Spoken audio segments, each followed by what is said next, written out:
I think Frege is often praised for getting away from, this style of writing philosophy where it's kind of unreadable and you have no idea what each sentence even means anymore. But actually, when you go back to Frege, I think it turns out that he does use a fair amount of jargon that might not be familiar to a newcomer to philosophy.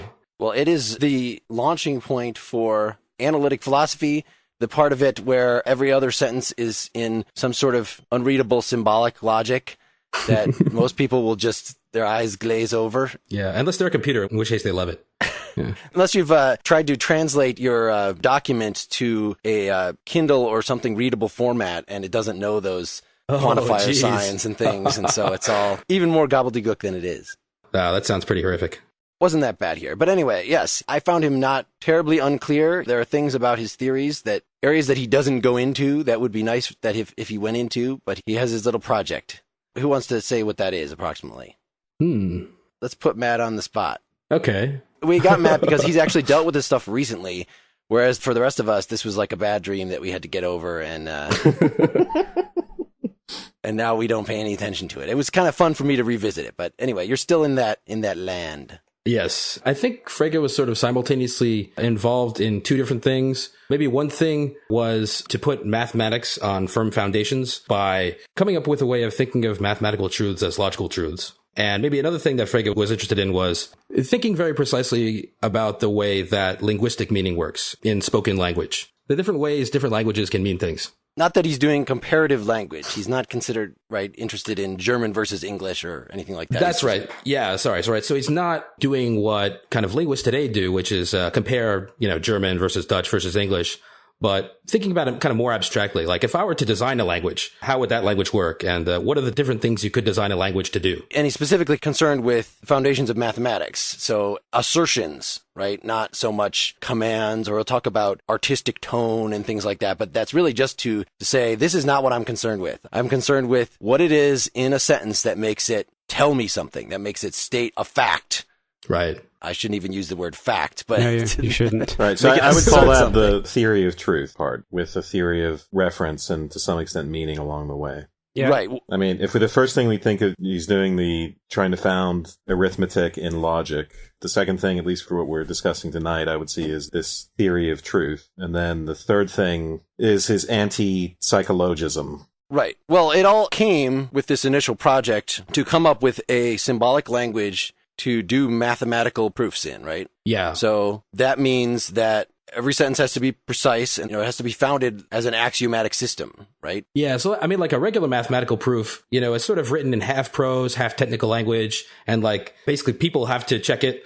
But the dream, I think, behind this project of Frege's was to be able to write mathematical proofs in this really strict, really rigorous formal language that could be checked by a mechanical procedure, and thereby putting the mathematical proof on firmer foundations. We could be more certain about a proof if a computer could check it, rather than having to rely on people who are fallible and something kind of like that. Right. That they found that even these very well-established proofs, some of them were corrected over time, or they relied on some kind of intuitive leap, or there just wasn't a lot of uniformity in the methods overall used for them. So that was the point in coming up with this. If you're trying to prove a true sentence, there are specific ways to relate that to other sentences, and that has to do with the structures of the terms involved.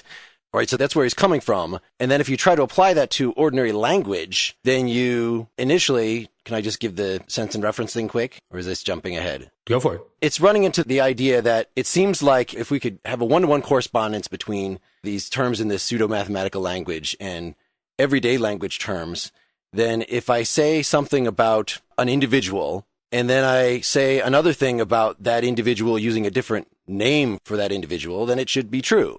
Right? So if you say Mark is sitting in this room and you say Mr. Linsenmeyer is sitting in this room, those both refer to the same person, so they're both true. But what if you put them in these contexts of talking about somebody's belief? So let's just say Wes thinks Mark is sitting in this room.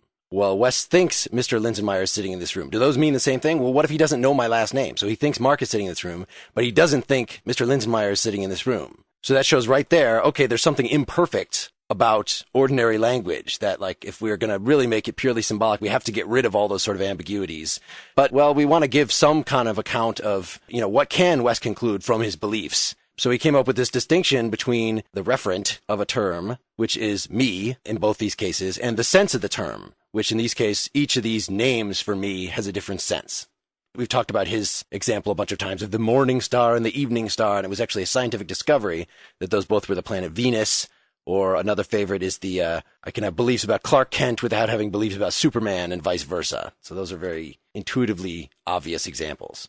Yeah, so for us to discover that the morning star is in fact the evening star, and for that to be something that's informative, it has to be the case that the identity that we're asserting there is not simply a definitional identity like A equals A. There have to be two things that are different. We know the referents are the same, Venus. So the question is, what's different there that makes that proposition informative in the way that it is? And what's different, Frege will say, must be the sense. And those are the different descriptions under which we've come to understand the referent. You know, we've experienced one description, the star rising in the morning, and the other in the evening. Those are two different ways of experiencing the same thing. So those different ways are what Frege will call sense. And he sees that as a solution to something which otherwise would be a very difficult paradox to get around. Yeah, and right. I mean, maybe another way to say that would be, well, it's just sort of repeating the same example, but nonetheless, if I told you Elvis Costello is Elvis Costello, you'd be like, great, duh, you know. But if I told you Elvis Costello is Declan McManus, maybe you didn't know that. There was the opportunity for you to learn something there because it's not just an empty statement. Yeah. Right. And before we dive too far into that, maybe we can just sketch where the rest of this goes. That once you introduce that, then what are these things? Now we've said that there are these reference, but then there are these senses. So what are the ontological implications of this? Do we have to say, you know, if the referent is presumably in most cases, in the cases we've talked about, a physical thing out in the world, well, you know, is that the case throughout? You know, if we talk about mathematical objects, are those somehow objective things, or are those in the mind? So there's that question. Even if we admit that all the referents are somehow objective things that we're referring to, what about these senses? I mean, are these just things in my individual mind? Okay, so that's an issue. And then he uses this analysis again. He's interested, just like in the mathematical case, in being able to give valid principles of deduction, just like Aristotle was doing back, you know, when he founded logic in the first place. But now by introducing not only the sense reference distinction, but earlier in creating his mathematics, I guess his big innovation was the introduction of the fact that you can have two quantifiers. Is that right? So you could have sentences like, everybody loves somebody. Right. Whereas Aristotle could deal with like, all men are mortal, Socrates is a man, therefore Socrates is mortal. So the all men, that's one quantifier for all men. But the everybody loves somebody, that is, for everybody, there is somebody who he loves. So the all and the there is some, those are both quantifiers, and they have special symbols. And just the fact that you could put those together, like that was a big deal, right? This is what Frege basically invented, this notation, and this is what enabled him to deal with mathematics. Yeah, so he invented mathematical logic, or symbolic logic, the kind of thing that we all learn in introductory logic course. That's Frege. He did that for the purpose of founding arithmetic in logic, but it's had huge consequences otherwise. And really, it's a revolution in logic, which logic really hadn't changed since Aristotle's time. And Aristotle didn't really make a distinction between, say, the particular... In the syllogism, Socrates is a man and all men are mortal. The quantifiers are all hidden there. There's no real distinction, which for Frege will be critical, between the all men is mortal being a subject and Socrates being a subject. Right. Well, in fact, the all men is not really a subject in the same way that Socrates is. You really have to parse the structure, the true structure of that, I think, Mark, which you already mentioned, is that for all X, if X is a man, then X is mortal. It's really a hypothetical proposition that's hidden, that seems to be a statement on the same level as, you know, the Socrates being a subject. I feel like you guys might have jumped in to the deep end of the pool a little bit. So let's dial it back just a little bit. Frege had to do some conceptual work in order to articulate the system and for it to work properly. And I think the key critical move that he made was sort of focusing on articulating the concept of the subject and a predicate. And he talks a lot in the writings that we read about that way that functions in natural language, but he has in mind the logical structure of what he calls subjects and predicates. So if you start with that concept, the idea of a subject and the idea of a predicate, you can think of the subject as a thing and the predicate as kind of a quality or a property of that thing. Mm-hmm. So in the sentence, Seth is in Austin. Oh, no, don't do that one. Don't do that one? Okay. The grass is green. How's that? Yeah, good. Okay, so in the sentence, the grass is green, the subject of that sentence is grass, or the grass, and the predicate is green. And the word is, functions to connect the subject and the predicate in that sentence. So you can say of the grass that it has the property of being green, or that it has the quality of being green, or it is green. And that basic structure of subject and predicate is sort of the anchor for his entire system, because basically what the formalization does is the formalization allows you to ascribe predicates to objects. So if you've ever done formal logic and you see something that says like capital F small a or capital G small b, what you're basically seeing there is a very simple subject-object predication. It's a notation essentially developed by Frege. It was modified because Frege's original notation was hard to print. Yes. Yeah. Predicate calculus. Predicate calculus. What's important is that the subjects for Frege are ultimately what you might call, I hate to use this word, but I don't really know how else to say it right now. They're sort of singular or irreducible. And predicates are typically something that can be applied to multiple subjects. And they're what he calls concepts. So you have sort of objects and concepts, and those are associated with subjects and predicates. And that's the conceptual work that he had to do in order for this whole mathematical system to make sense. So the subject, or proper name, let's say, will refer to an object, and the predicate will refer to a concept under Frege's scheme. Yep. So the grass refers to an object, a bunch of grass, and the predicate green refers to, well, the concept green, and we haven't really said what that is yet, but maybe for now we can think of that as something like the property of being green, with the proviso that we'll say more about that later. That's exactly what the whole difficulty is here, that, it sounds like we are analyzing the parts of a sentence, but really it's not a matter of the parts of a sentence, because we're interested in the, again, if everybody knows that Mark and Mr. Linsenmeyer refer to the same thing, if that's already established by definition or something like that, then the fact that we're using one of those words and not the other doesn't matter. Or if we're using a word in German versus a word in English, that doesn't matter. That is not supposed to be reflected in the analysis. So what we're concerned with is not those words themselves, we're concerned with the meaning. And so the question is, well, what is that meaning? Is that an object in the world somehow? Is that just something that's in my individual mind? Is it subjective? That's where this whole anti-psychologism thing that you mentioned, Wes, comes in. Yeah. Right. The reason why this stuff is important is because he's trying to account for the logic of sentences. They behave in certain counterintuitive ways in some circumstances, which is one of the reasons he erects this ontology that some people might see as strange. And one of those examples in the On Sense and Reference paper is that if you have a sentence that says, say, this patch of grass is green, and that's true, and you take that in what's called an intentional context or an indirect discourse, and you say that Seth believes that the grass is green, you dramatically change the way the truth value of the particular sentence, the grass is green, relates to the truth value of the sentence as a whole. And that's what Frege, as a logician and as a mathematician, he was concerned about. How does the truth value of a whole relate to the truth value of a parts? In some cases, it's very simple. If you take one true sentence and put an and next to it and then another true sentence, the result is going to be true, or a true sentence and a false sentence, and the result for the whole will be false. But in certain contexts, those sort of easy rules simply don't work. You guys have already mentioned examples like this, but it's not the case that if I believe that Mark Twain wrote Huckleberry Finn, that I also believe that Samuel Clemens wrote Huckleberry Finn, even though Mark Twain and Samuel Clemens refer to the same referent, and it seems like I should be able to do a sort of substitution which might work in other circumstances. Yeah, in math, in algebra, if you take any equivalent, right, if you have any term, so if I have the number 8,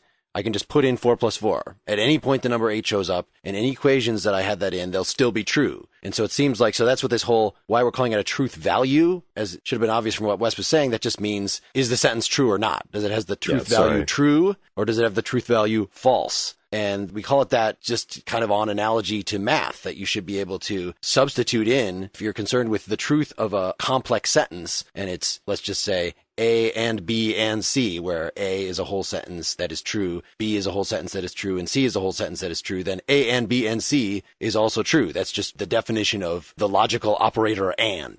right? Yeah. You can figure out whether the big sentence A and B and C is true without even really knowing what A and B and C mean necessarily. All you'd have to know is that they're all true. And then you can figure out that the whole big thing is true. Yep. We probably don't want to go too much more into the basics of symbolic logic because we could spend the whole time talking about that. So if you're really confused right now, stop, open Wikipedia or something like that and look up symbolic logic. But we should say something about, once we've got these analogies set up and we know he's trying to use math as the prototype here, then we can talk about, we said, he talks about truth values, but he also talks about truth functionality, which is a term we threw around on the Wittgenstein episode. And people were like, what is truth functionality? Well, we just gave an example of that, right? A function is just you apply some operator to one or more individuals and you get some result. And you can, in fact, look at any predicate. One of Frege's big arguments was that you could look at any predicate as a function. So is green maps the domain of everything. So in other words, I can ask, is West green? Is this grass green? Is my computer green? You could apply it to anything.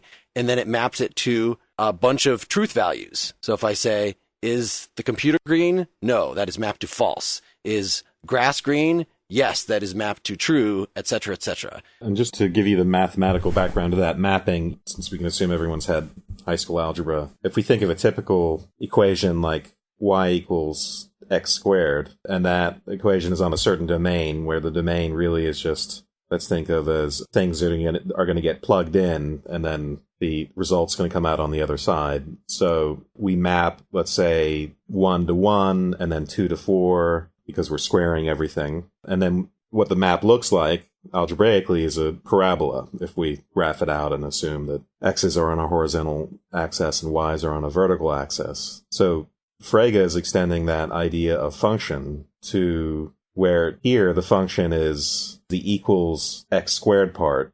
So instead of mapping numbers to numbers, y equals x squared takes one bunch of numbers and maps it to another set of numbers. It maps 1 to 1, maps 2 to 4, 3 to 9, etc., etc. -1 to 1, -2 to 4, ...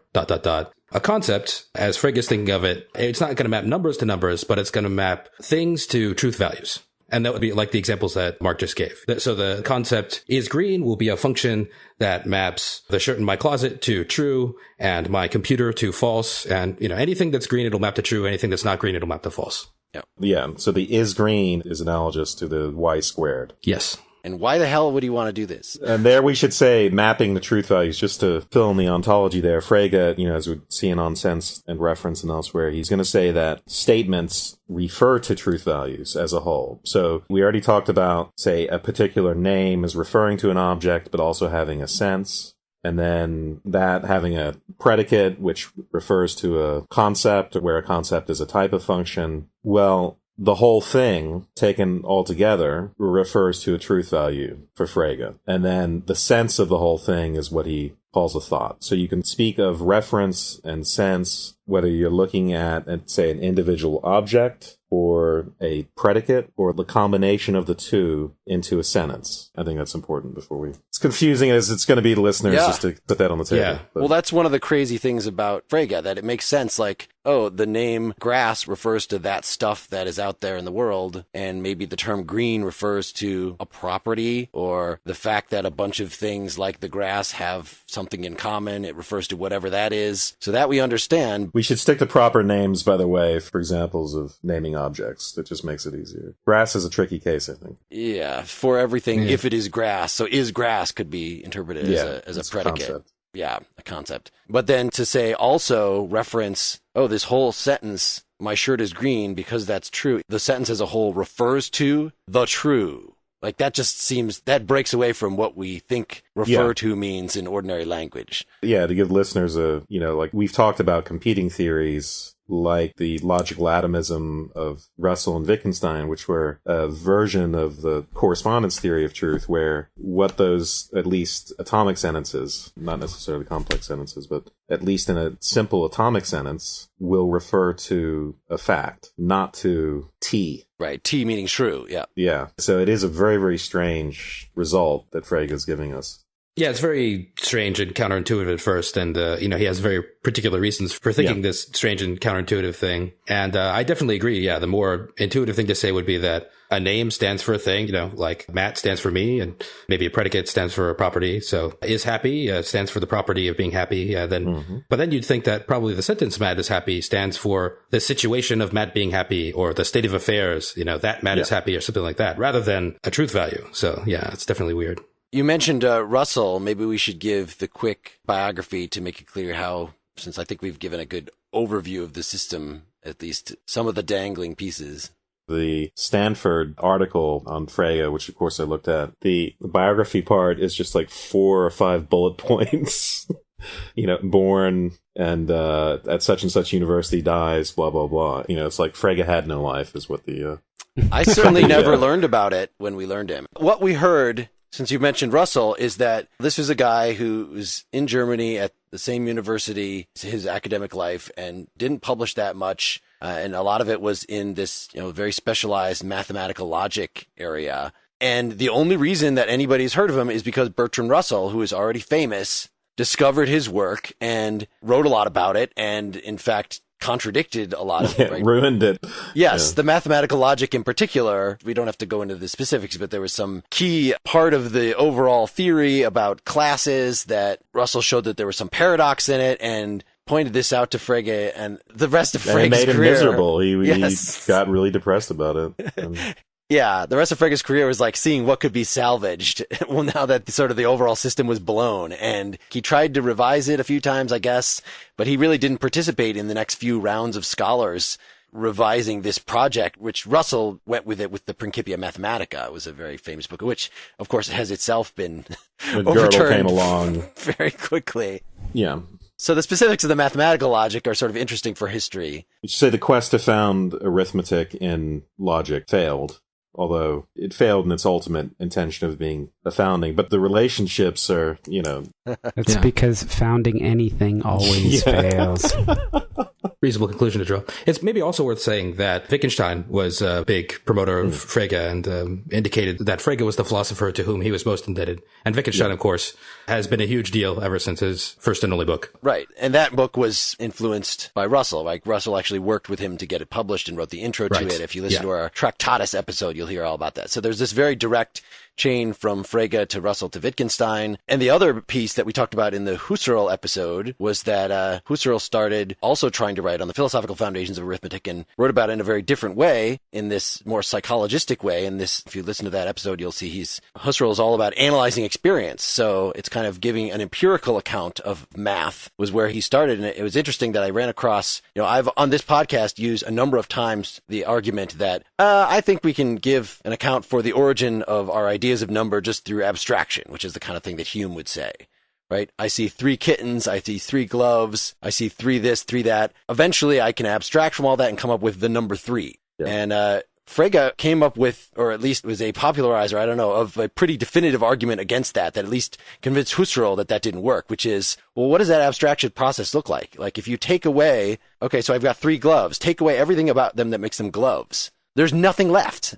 If you take away all the pieces, and then you take away all the pieces of these 3 CDs and these 3 pencils, there's nothing left to compare. The only way you'd be able to imagine that you could abstract in this way is because you already have the number 3 in the first place, right? That this pretense of abstracting is pure bullshit, that we must be getting our numbers, our ideas from somewhere else. Yeah. Another point that Frege makes too is that you can count abstract things, like number of ways to beat somebody in chess. There are 3 ways to beat my friend in chess, and well, what's going on with that, Yeah. That can't work in the same way as abstracting the number 3 away from 3 hats or whatever. Exactly. Yeah, that idea, which is one element of psychologism, it's not the whole story, comes from John Stuart Mill. This idea that, in fact, there aren't simply necessary logical truths as opposed to empirical truths, that, in fact, logical and arithmetic truths are also derived from experience. And that was subsequently widely rejected. Frege railed against that for years. He railed against psychologism and various authors, including Mill. And, he wasn't listened to until he criticized one of Husserl's early works, which was psychologistic. And then Husserl responded positively and became an immediate convert. And for the rest of his philosophical career, argued against psychologism as well.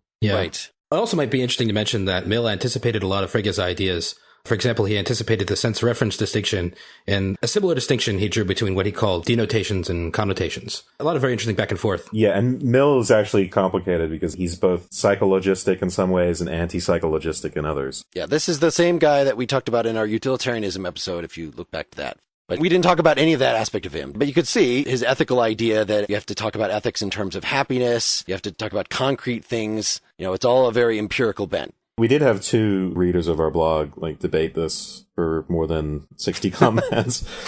One of them wanted to ground arithmetic and empirically, and the other, anyway. Hey, I'm just curious. Did we read an article called On Thought?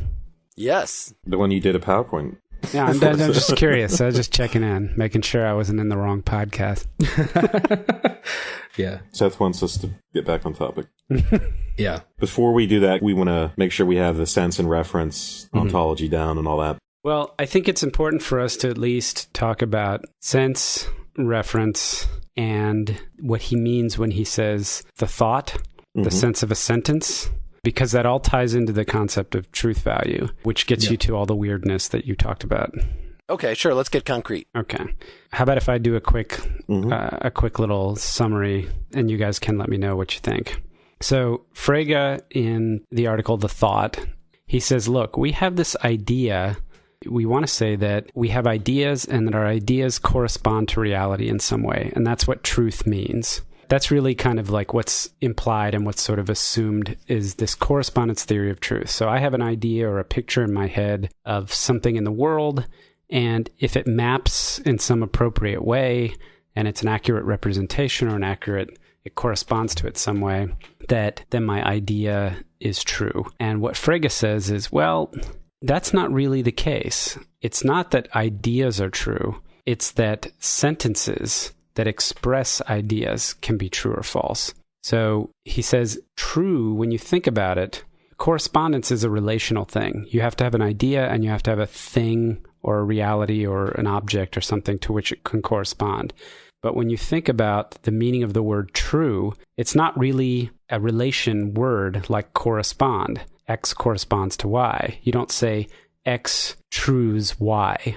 What you say is X is true or X is false. And so he says there's something weird about this. Truth is not really about correspondence in this sense. And he says the reason why is that anytime you talk about truth, what you end up talking about is a sentence. Specifically, he mentions a spoken sentence, but I think this applies to written sentences as well. So you're not saying my idea of something is true. What you're saying is, quote, this sentence that I'm saying right now, my idea corresponds to the object. What you're saying is that sentence itself is true. Not that the idea is true, but that the sentence, which expresses the relationship between the two things, is true. So what he says is, really, when we talk about truth, what we're talking about is truth of the sentence and not truth of an idea or truth of an object. In fact, objects can't have truth. You can't say the chair is true. That doesn't make sense. You can't say my idea is true because it's an object. It just doesn't make sense to say that. All you can do is say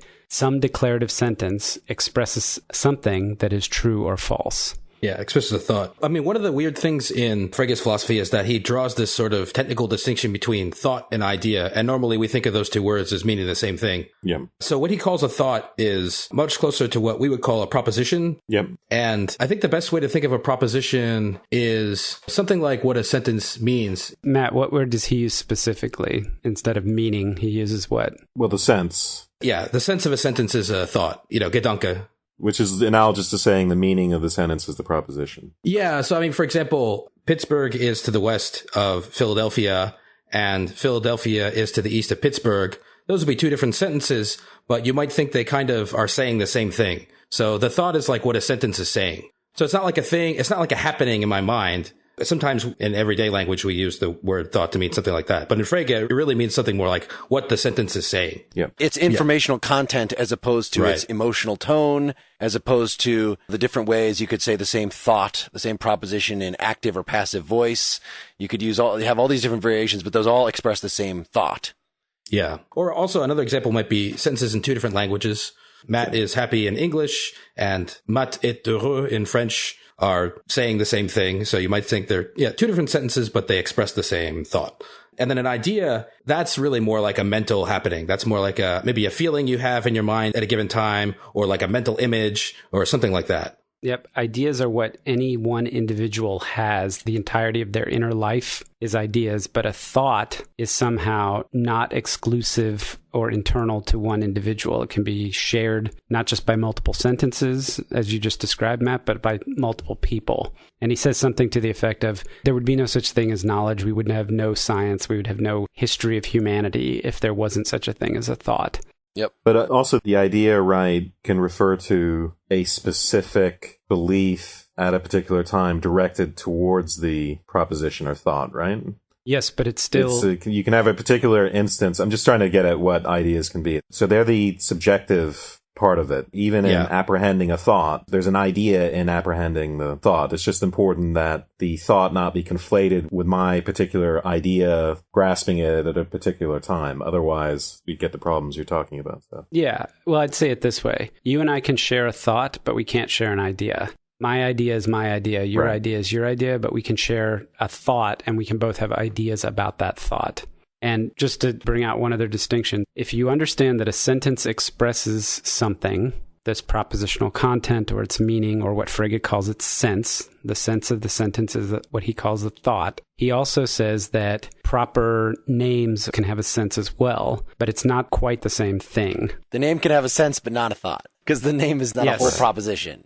So he's going to talk about, this is what was referred to earlier when you say, Mark Twain is the author of Huckleberry Finn, and Samuel Clemens is the author of Huckleberry Finn. Those sentences have the same sense or the same thought, but the two different proper nouns, Mark Twain and Samuel Clemens, have different senses. Those are different thoughts as well, actually. They would also be different thoughts, yeah. They have the same reference. They're the same references. Yeah, because you could know one without knowing the other. Therefore, they have to be different thoughts. Can I just make things more confusing by just talking about the term meaning for a second? Because meaning is a very intuitive one, and we all kind of want to say, oh, the sense, that's the meaning of it. Or the thought, that's the meaning of what you're saying. And that is almost okay, and we use that in a lot of circumstances, but again, a lot of what he's doing is a preliminary work here. He's trying to say, what makes a sentence true in here is the thought involved, as opposed to the tone. As opposed to, he has in another term called the force, which has to do with like, is it a command? Is it a declarative sentence? Is something else about it? So the initial analysis in getting into this is to separate out sense, which is what corresponds to thoughts if it's a full sentence, and tone and force. And really these are all components of meaning.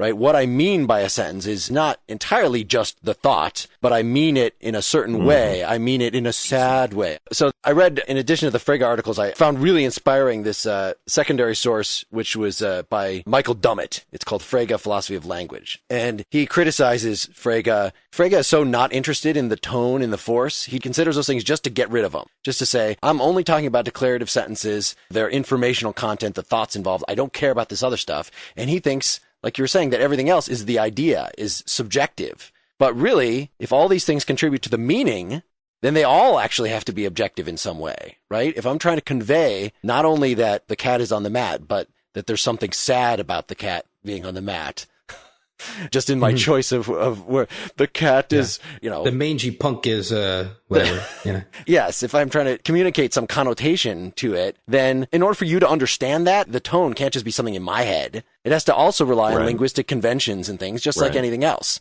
And of course, the force, the same thing. If it's a command, you understand that it's a command. So all these aspects of meaning are objective. They're shared. But again, Frege only cares about the assertion part of it, the thought. Yeah. Yep. Wow. All right. So what have we established? We have subjects, we have predicates. We have sentences that have senses. We have names that have senses. The sense of a sentence is its thought, and the thought is where truth resides.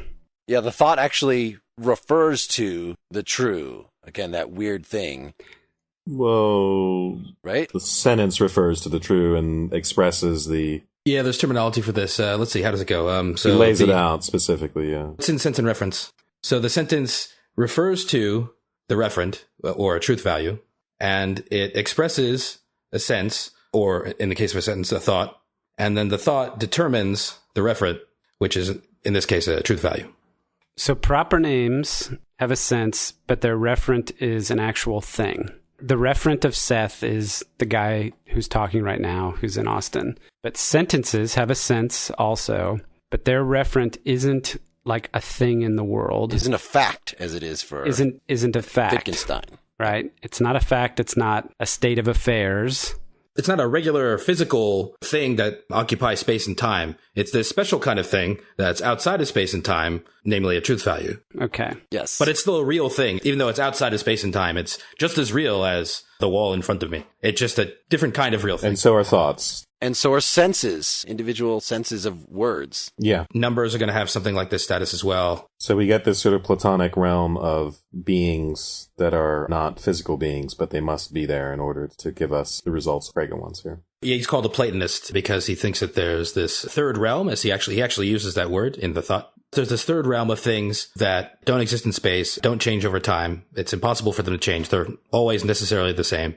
Isn't the term he uses that, well, they're not actual? Right. Yeah. A thing appearing in space and time is actual, right? That Right. you could actually encounter and experience, but they're entities nonetheless. Yeah, and that's a little bit confusing maybe because saying it's not actual, you might think that sounds like he's saying it's not real, which is definitely not what he's saying.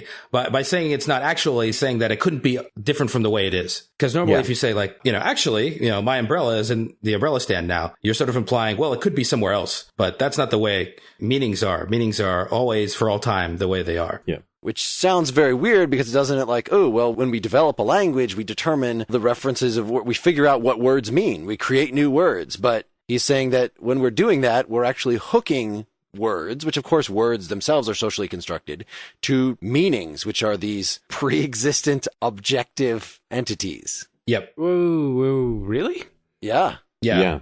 And that's the thing with thoughts. Even if nobody has thought it, Yeah. which is why the English philosophers, Russell, always use the word propositions. They don't use the word thoughts, Gedanken, that Frege uses for this at all, because that just suggests, and Frege says, oh, I know it's really hard to not sound psychologistic about it, but really you got to keep in mind that my thoughts, something objective. Yeah. So you might just want to not use that term, thought, just use propositions or something. There still is, Dummett was actually raising in this book some doubt of whether what Russell and the English philosophers meant by proposition is exactly what he means by thought. So we might as well talk about thoughts in the Fregean context as well. But really know that these are things that even if no humans existed, these thoughts would still be there.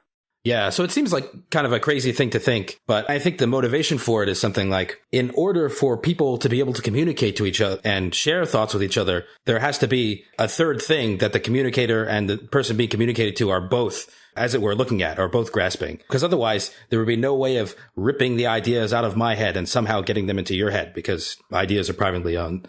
This didn't even occur to me while I was doing the reading, but the way you guys are saying it makes it sound like these timeless, eternal thoughts are out there waiting for the right set of social and linguistic circumstances to come into play for them to be captured. That is the picture. Just think of it as sort of a matrix of all possibilities, right? So he's responsible for that horse shit in the 20th century too, huh? Yeah. Well, but look at his reason. What do we think of his arguments? And this gets us into the anti-psychologism as well. Matt, you just mentioned one of them. This idea that if you didn't say that, you'd be stuck with Seth's thought and Wes's thought in their own private worlds, and they really couldn't meet anywhere. Yeah, you wouldn't be able to share them. We may have our own particular idiosyncratic private ideas, Frege accepts that, but they must be directed. The intentionality part of it is that they're directed outside of us to something common to us. I like the chain of reasoning that brings Frege to this conclusion, right? And he even makes a distinction, Wes, between... There's a point at which he says, even when you say the words, I smell violets, what you're really saying is, it's true that I smell violets, right? So he distinguishes between those kinds of things and things like the Pythagorean theorem, because what that I smell violets really is, it is true that I smell violets now. The leaves on the tree are green now. They're the kind of truths that you have an implicit qualifier that means something like here and now. And they're the ones that don't require that implicit qualifier, like x squared plus y squared equals z squared, right? So what I want to distinguish, he's not doing metaphysics here. He's not trying to outline an ontology, but there's a difference between mathematical truths or truths of natural science or what have you, and the truth that's in front of the four of us right now tonight about the temperature in our respective rooms or what have you. That's going to change. And that truth to me hasn't been sitting around since the beginning of time waiting to be discovered and captured in a thought the way that, say, for example, the Pythagorean theorem has. But can't any particular, if I talk about the temperature in my room right now, the idea is if you're getting at what the thought expressed in there is you're going to remove the indexicals. You're going to move the references to me and my situation. Mm-hmm. So you're going to say, give the latitude and the longitude of where I am, give the time. We understand that the actual conventions of expressing the latitude and longitude and the time are arbitrary, but they're getting at something that even if 100 years ago you're talking about this latitude and longitude and this time, we would still be pointing at this moment in the room that I happen to be in right now. So that really, there are these metaphysical questions about, is the future unchangeable in things? And really, are there truths about the future that already exist in the past or something like that? Sort of putting those aside, if you consider the world atemporally, which is what he's trying to do, right? And to get at the logical structure of things. He doesn't have a sophisticated enough logic to talk about these sort of modalities of possible and necessary and the things that later logicians are going to get into, seeing this sort of gap in Frege. But if you think you can just state everything in objective terms like that, then yes, all of those thoughts are out there. Even if you want to say the truth value has yet to be set because that time hasn't occurred yet, the thought itself is objective and out there. Yeah, I could be sharing the thought, it's 72 degrees in here, with someone who lived 50 years ago, and they had the same thought. Yeah, I don't know. I suppose that logically speaking, the answer to that question is yes. But since for Frege, until it's captured in a sentence, there's no sense until there's a sentence expressing it. Part of me wants to say that... But he's definitely saying that's not the case, right? He's not. Yeah, I know. I'm just saying that he didn't think this one all the way through, because really what he's concerned about, right? All he cares about is the stuff that's eternal and timeless, like mathematical truths.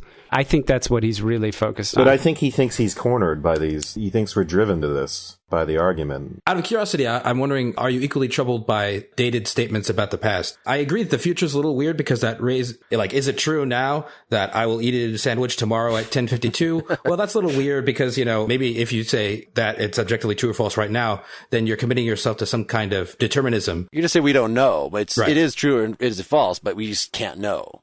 Yeah, but it seems to me that statements about the past are maybe less problematic. So I'm wondering, would you be equally troubled by saying it's true that Matt is wearing a blue shirt right now at 9:51 p.m. on February 20th, that in the future, nothing will be able to change that. It will always be true that Matt is wearing a blue shirt at 9:51 p.m. on February 20th. Are you equally bothered by saying that? I think what I'm bothered by is the fact that truth value is associated with the sense of sentences. So part of me wants to say either all of the possible senses of all of the possible sentences that could ever be uttered are floating out there waiting for actual written or spoken sentences to capture them, and hence then raise the question of truth value. Well, they don't really have to wait because they're outside of time. Well, seriously. We're waiting to grasp them. Yeah, exactly. Yes, we're the only ones waiting. It is the matrix from which we are pulling. The matrix of possibilities. I like that Wes used that term, right? It's this matrix of possibilities out there. The realm of all possibilities. Yeah. But I think we're all bothered by the ontology, right? I mean, I'm bothered by... Yeah. No, that's exactly it. As I'm saying, his step-by-step progression to get to where he goes makes sense. It's just very, which comes first, the sentence or the thought? Yeah. Right. Could you have a thought that's not expressible in a sentence? These are just the things that I thought were somewhat odd by... Isn't the point that as a phenomenological point, when we have a thought, we are grasping something objective? That's really all it comes down to. He doesn't really care about the ontological implications of that. No, he doesn't. What he wants to say is that truth is a matter for declarative sentences. Truth is not some abstract or ephemeral or mystical or even metaphysical thing. Well, he wants to say the laws of logic are not psychological laws. They're not simply a matter of the way we happen to think about things. That Correct. They're about, at a more fundamental level, the way the world is. So he's rebelling against a very, very strong dominant tradition of psychologism where people, when they thought of logic, they thought of it as a branch of psychology, and they thought of it as descriptive of the way we think about things. So when you find a logical truth, you're finding a sort of quasi-empirical fact about the way human beings think about things. Frege says that can't be true. It can't be true that a logical truth is simply a fact about the way human beings think about things. Otherwise, you screw up objectivity altogether and science and all that stuff. You can't make a distinction between correct and incorrect that way. You know, logic has to study what the difference between a good chain of reasoning is and a bad chain of reasoning is. But if we just looked at what chains of reasoning people happen to engage in at any given time, well, some of them might be wrong and some of them might be right. Yeah. And we can blame, at least he blames Hegel, or at least the British Hegelians. Again, like this guy Bradley that we talked about that Russell and Wittgenstein were arguing against. And we've already just even thinking about Kant, since we talked about Kant and more recently in Schopenhauer in this perspective. If you talk about the laws of mathematics, these things that we are unable to deny as somehow basic psychological laws, you know, we have to think in terms of space and time, and we have to think in terms of these truths of reason. You know, then it's easy to think from there, oh, okay, then these things are branches of the empirical science of psychology, which is actually not Kant's point at all, but you could see how one could make that leap. Yeah. And actually, Frege became a Kantian at the end of his life as a response to... So one of the reasons why he wants to ground arithmetic in logic is to say that it's in fact not, as Kant thought, founded in intuition. The fact that it fails to be grounded logically, and so under Kantian terms would be an analytic truth, Frege, towards the end of his life, thought, okay, well, I give it up then. It's intuitive, that arithmetic must have some intuitive ground after all.